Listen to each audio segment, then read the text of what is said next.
नमस्कार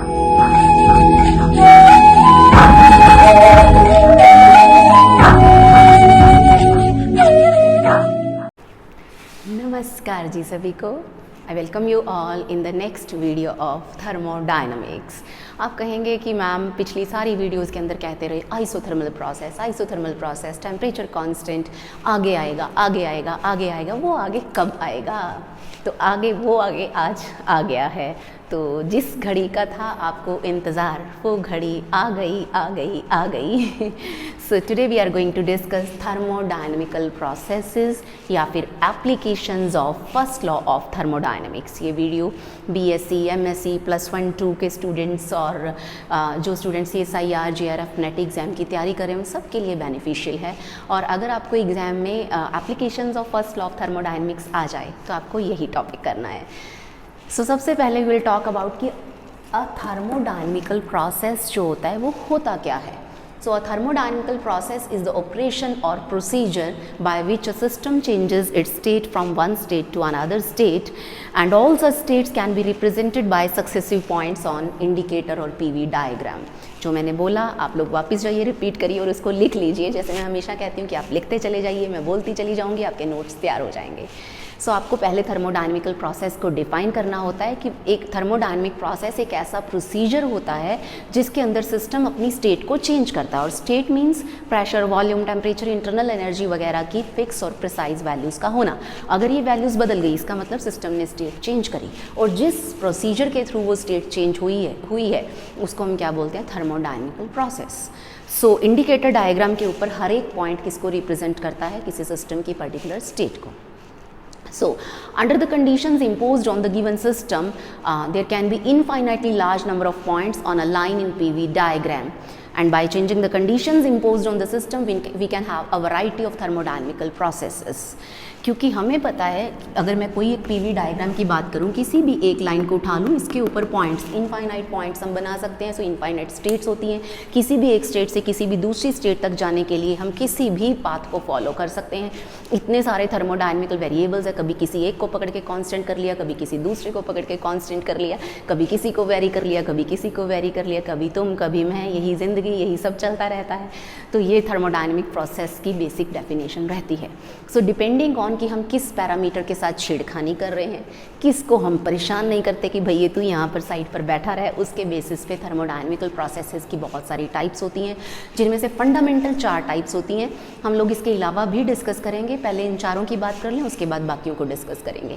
और वो वर्ड जिसका आपको इंतज़ार था, isothermal process. Isothermal process, adiabatic process, isochoric process and isobaric process. Basic और सबसे फंडामेंटल ये 4 टाइप के प्रोसेसेस हैं। So first of all we are going to discuss about isothermal. Iso means आपने आइसोलेशन कर दी कि बस इसी को देखना है। थर्मल मतलब टेम्परेचर, टेम्परेचर को देखना है, मतलब टेम्परेचर को छेड़ना नहीं है भैया, उसके साथ कोई पंगा नहीं लेना है कि टेम्परेचर से दूर दूर भागना है कि हम तुझे नहीं छेड़ रहे, हम तुझे परेशान नहीं करेंगे। वो आइसोथर्मल प्रोसेस होता है। So if temperature remains constant throughout the process in a given system during the course of changes, then process is called isothermal। यानी कि इस प्रोसेस के अंदर टेम्परेचर के अंदर कोई भी चेंजेस नहीं आते हैं। जो मैंने बोला थ्योरी में लिख लीजिए। If temperature remains constant throughout the process into the system, then a process is said to be thermodynamic process। और एडियाबैटिक के अंदर हम बात करेंगे कि कोई भी हीट एक्सचेंज जो है वो सिस्टम का नहीं रहेगा, उसकी हीट कांस्टेंट रहेगी। भले ही वो गर्म हो, जले भुने सड़े, जो मर्जी करे, वी डोंट बॉदर, हमें उसको हीट एक्सचेंज नहीं करने देनी है सराउंडिंग्स के साथ। सो डेल्टा क्यू, डेल्टा मतलब चेंज, यहाँ पर हीट के अंदर कोई चेंज नहीं होता है। If there is no heat exchange between system and surroundings but pressure, volume, temperature all में change, then the process is said to be adiabatic process.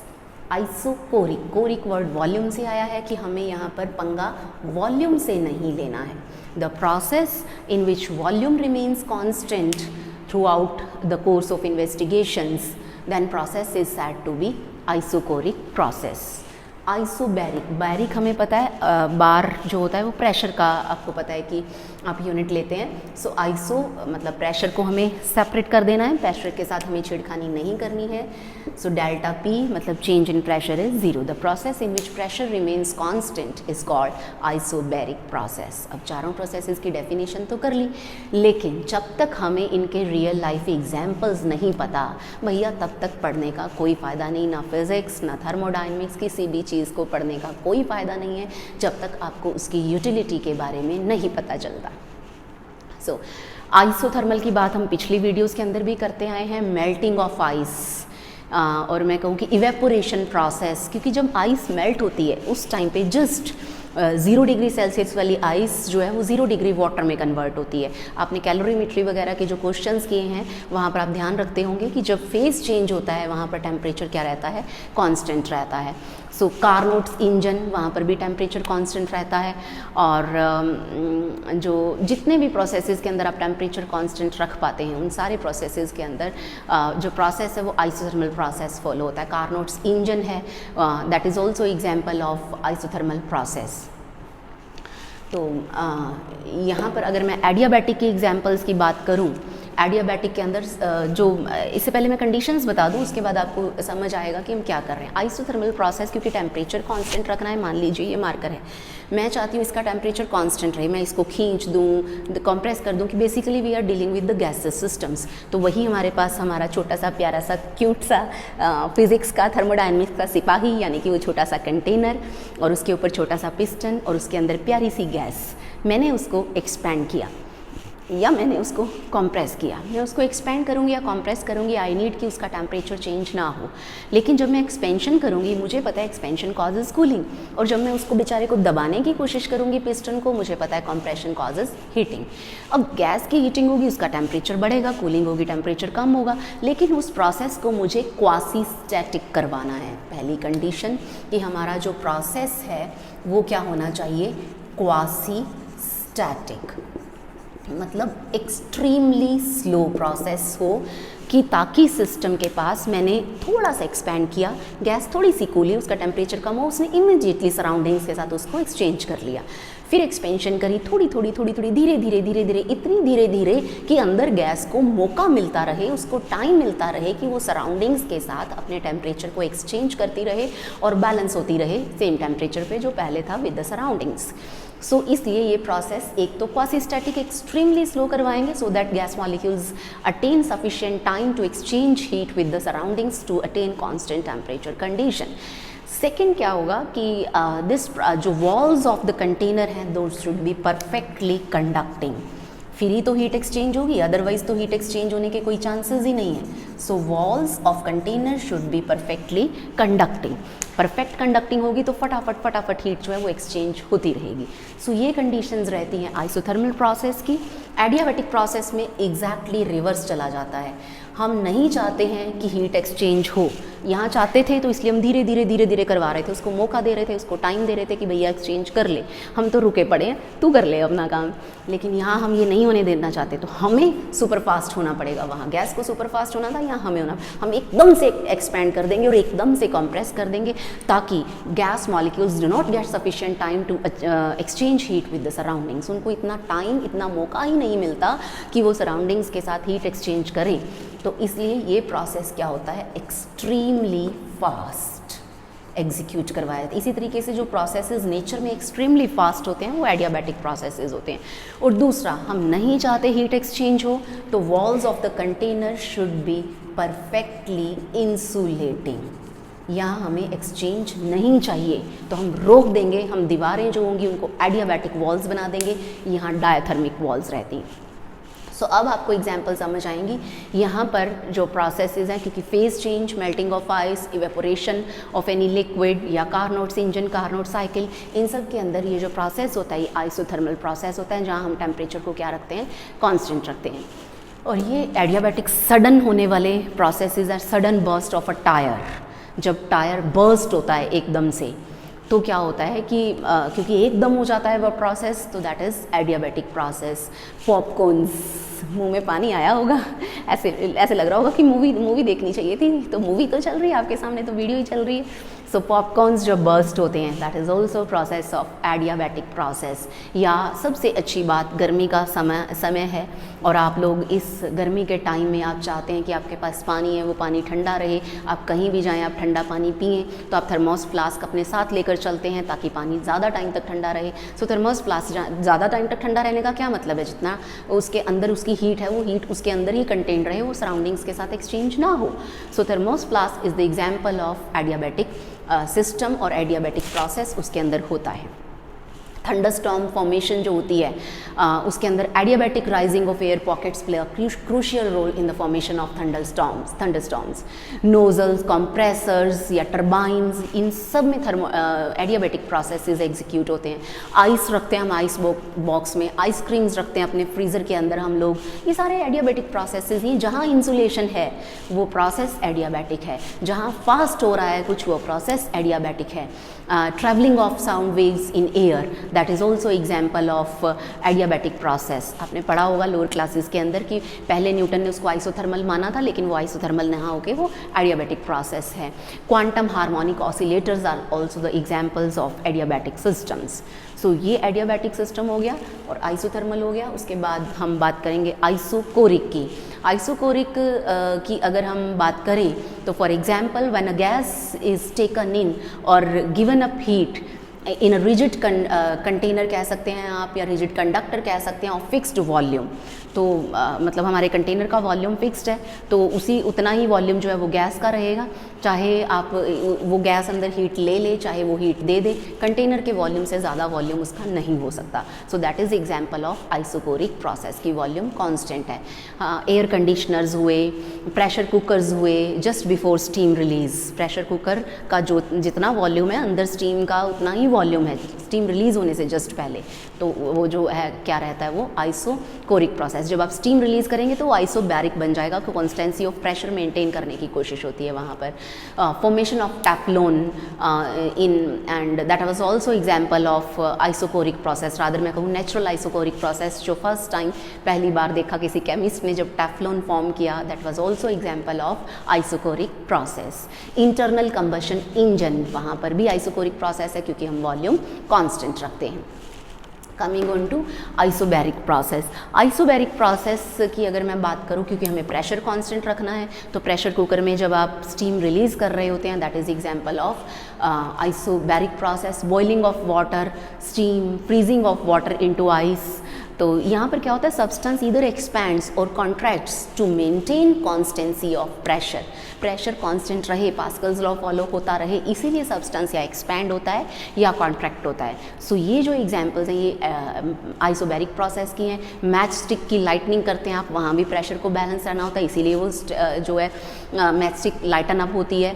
और सॉलिड मोथ बॉल्स जो आप क्लोथ्स में रखते हैं, या naphthalene balls which you keep in clothes when sublimate and they release insect repelling gas just to maintain pressure. वो sublimate इसीलिए होती हैं ताकि प्रेशर कांस्टेंट रहे।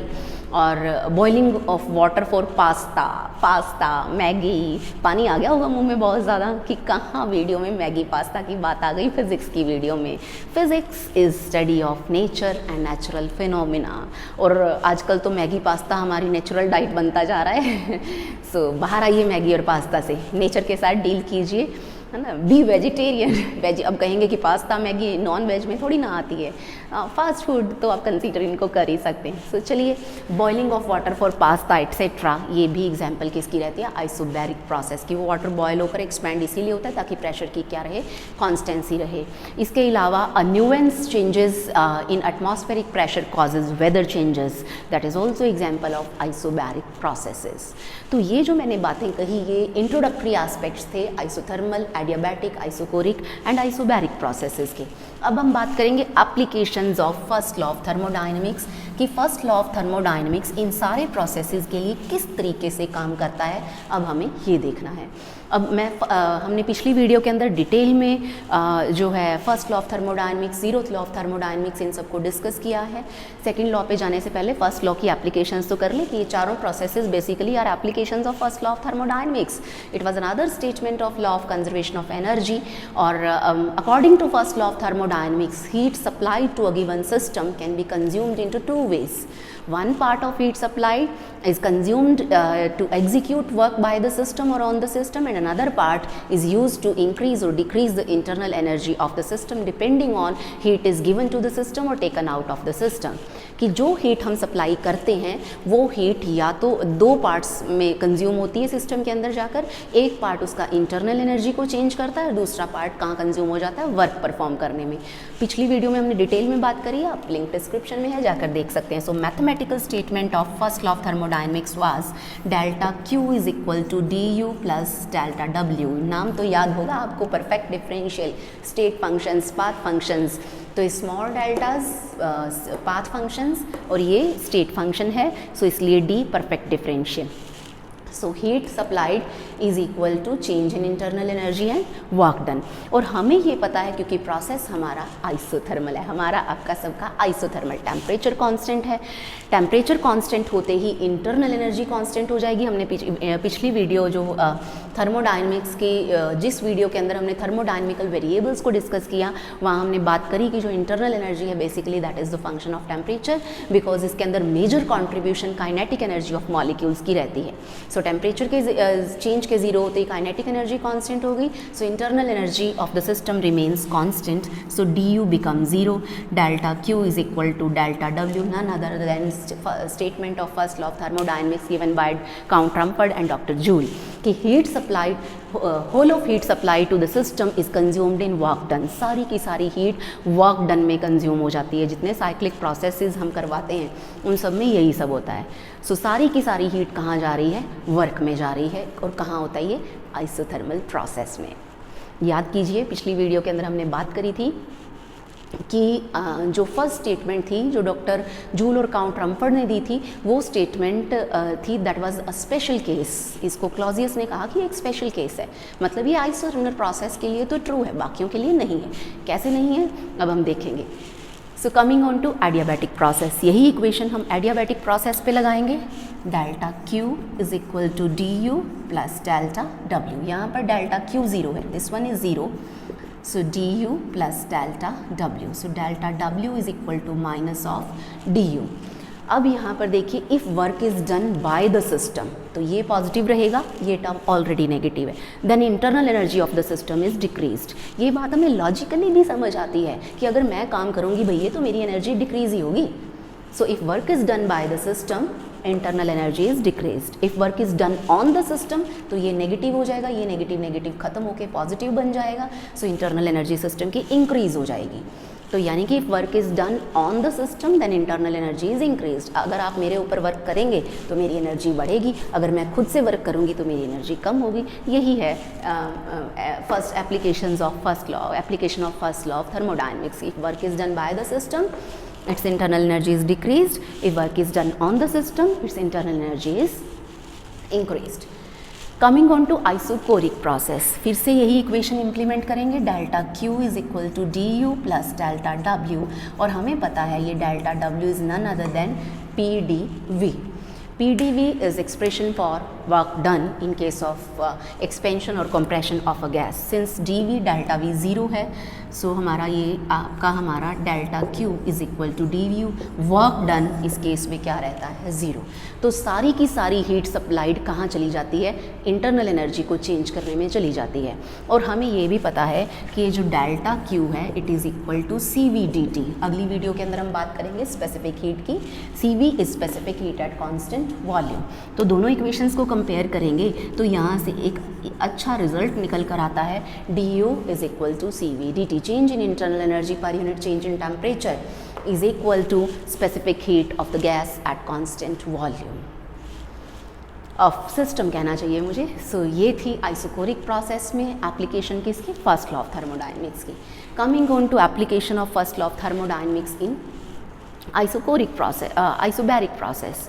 So delta Q is equal to du plus delta W, delta Q is equal to d U plus P d V, तो ये as such ही रहेगा, कोई चेंज नहीं, कोई टर्म ज़ीरो नहीं. So heat supplied in an isobaric process to any system is consumed in two ways. Its one part will go to increase और change in its internal energy and another part goes to perform work. Because pressure is constant, तो यही expression D you वाली सी we की बजाय यहाँ सी P आ जाएगा, specific heat at constant pressure. इस रिजल्ट को मैं यहाँ यूज़ करूँगी, तो delta Q is equal to C P d T plus P d V. हम आगे बात करेंगे कि ये C P greater than C V है, मेयर्स फार्मूला वगैरह सब डिराइव करेंगे, धीरे धीरे सब करेंगे, हैव पेशेंस.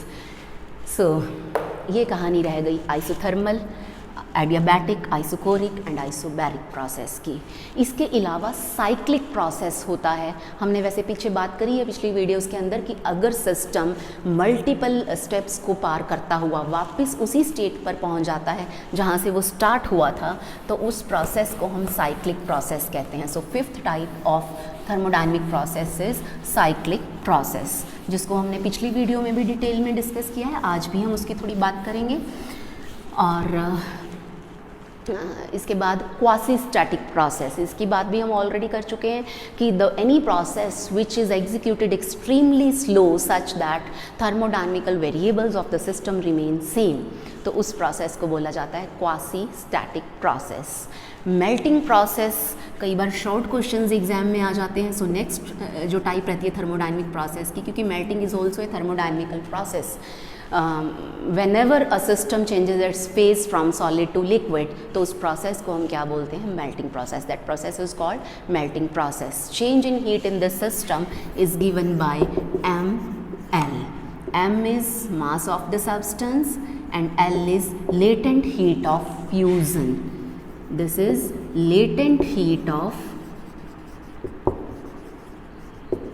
fusion. तो ये रहता है melting process. और अगर मैं बात करूं बॉइलिंग प्रोसेस की, तो that is also example of next thermodynamical process, boiling process. गलत मार्कर हाथ में आ गया. बॉइलिंग प्रोसेस, बॉइलिंग प्रोसेस के अंदर व्हेनेवर अ लिक्विड आप कहें कि reaches at its highest temperature and start converting into steam, starts converting into its vapours, तो उस प्रोसेस को हम बॉइलिंग प्रोसेस बोलते हैं. And heat consumed in this boiling process delta Q is equal to M into L, but this is here latent heat of vaporisation. Latent heat क्या है, specific heat क्या है, हीट कैपेसिटी क्या है, हम सारी बातें करेंगे. So M is mass of the substance. So this was हाँ साइक्लिक प्रोसेस की मैं आपको कह रही थी कि एग्ज़ाम में सेपरेट क्वेश्चन आ जाता है आपको, right a short note on the cyclic process. तो उसके लिए आपको बता देती हूँ, वैसे पिछली वीडियो के अंदर भी हमने इसकी बात करी थी कि जब सिस्टम वेरियस स्टेजेस को क्रॉस करता हुआ इनिशियल स्टेट पर पहुँच जाता है, then process is said to be cyclic. तो आपको जो जो लिखना है मैं बता देती हूँ, आप लिख लीजिए. A process in which system returns to its initial state after undergoing a lot of और सीरीज ऑफ चेंजेस और after passing through many states, then process is said to be cyclic process. And इसको मैं erase कर देती हूँ इस diagram को. मुझे बनानी वही पीवी डायग्राम ही है बट साइक्लिक प्रोसेस के लिए. Suppose I be the initial state of the system and F be the final state of the system, and मैं इस पाथ के थ्रू आई के एफ स्टेट पर पहुंची. उसके बाद मैं एफ से आई पहुंची इस ऑपोजिट पाथ से, एंड सपोज दिस इज जे.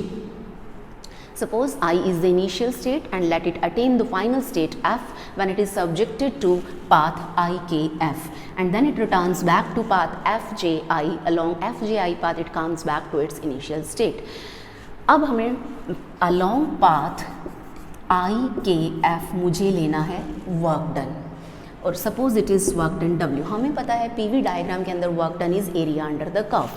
तो यहाँ से ये वाला सारा का सारा जो एरिया रहेगा, दिस वन, इस कर्व के नीचे का, वो इस IKF प्रोसेस के कर्व का एरिया होगा. और मुझे पता है कि ये मेरा इनिशियल वॉल्यूम है और वो वाला मेरा फाइनल वॉल्यूम है. सपोज G एंड H ये वाले एक्सट्रीम पॉइंट्स हैं. तो this is area work done W. ये एरिया किसके इक्वल हो जाएगा, IKF GHI. This is area of expansion, क्योंकि एक्सपेंशन हो रही है, वॉल्यूम बढ़ रहा है, प्रेशर कम हो रहा है, तो दिस इज एक्सपेंशन, और एक्सपेंशन का वर्क डन पॉजिटिव होता है। सेकेंड प्रोसेस FJIW2, इस प्रोसेस में वर्क डन कंप्रेशन हो रही है, कंप्रेशन का वर्क डन नेगेटिव होता है, और एरिया जो है वो अब एरिया क्या रहेगा, FJIHGF, this will be the area. Net work done in this whole process, net work done किसके इक्वल रहेगा, W1 प्लस W2। दोनों एरियाज आप पुट करवाइए, area IKFGHI minus area FJIHGF। ये जो सेकंड प्रोसेस था इसका एरिया, इसके नीचे वाला एरिया, दिस वन, ये वाला, ये है, ये नेगेटिव है, ये पॉजिटिव है, तो ये सारा तो कट हो गया, तो हमारे पास एरिया कौन सा बचा, ओनली दिस वन। जब हमने सब्ट्रैक्शन करी तो सब्ट्रैक्शन के बाद सिर्फ ये एरिया हमारे पास बच गया, तो यहाँ पर क्या आ जाएगा, एरिया कौन सा, IKFJI, ये जे हमारा यहाँ था, सो सिर्फ ये साइकिल के बीच वाला the shaded portion in the graph, ये एरिया बच जाता है। और अगर नेट प्रोसेस जो है हमारा, और हमने लूप को क्या चलाया, क्लॉकवाइज, लेकिन अगर हम रिवर्स चलाएंगे, लूप को एंटी क्लॉकवाइज चलाएंगे, कंप्रेशन पहले करेंगे और एक्सपेंशन बाद में करेंगे, तो एरिया तो यही आएगा, but it will be negative. So in case of compression, if loop is, मैं कहूँ कि एंटी क्लॉकवाइज, तो ये रिवर्स हो जाएगी सिचुएशन, ये वाला एरिया नेगेटिव हो जाएगा, ये पॉजिटिव, ये नेगेटिव, ये पॉजिटिव, और लास्ट में ये रिजल्ट हमारे पास क्या आ जाएगा, नेगेटिव। सो यही आपको साइक्लिक प्रोसेस में लिखना है, अगर एग्जाम में आ जाता है। उसके बाद आप कुछ कंक्लूजन्स लिखेंगे।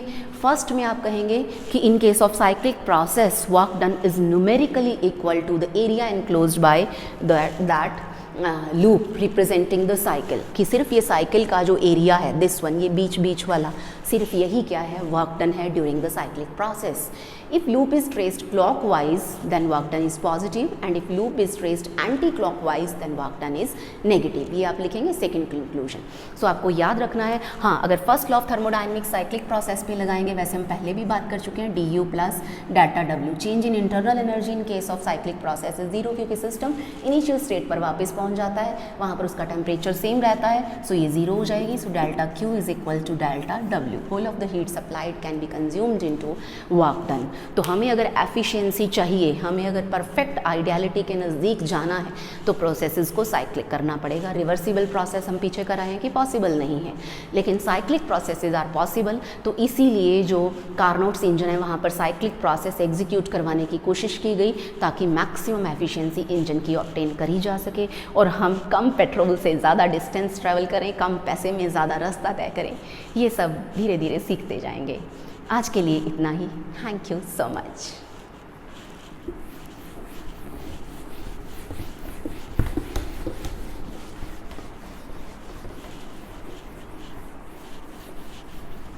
Thank you again.